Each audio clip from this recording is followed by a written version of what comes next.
How to earn coins in Cookie Run Kingdom. Let's get started. So first up is the Tower of Sweet Chaos. So this tower, the higher you go, the better rewards you'll get, and this includes the coins. So although it gets harder from the higher tower it gets, but the rewards are very rewarding. So it's better to do the towers first if you're starting or a new player in Cookie Run Kingdom.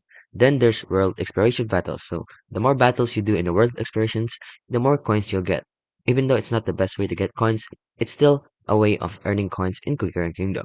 Then we have the certain common treasures. So a lot of treasures give you a lot of coins. So if you equip them when you play or adventure, you'll get a lot of coins. Now we have here the best way to earn coins in Quicker Kingdom. So the Tree of Wishes. So if you're willing to part with some of your materials and items, you can trade it for coins. So just follow these steps right here. So just fulfill their materials and they will reward you with some coins. And there's a common, a gold, and a platinum version of them that gives you a lot of coins as well. We also have the Fountain of Abundance, which give you a lot of sorts of goodies, especially coins. And then we have here the Tropical Soda Islands, which also give you coins.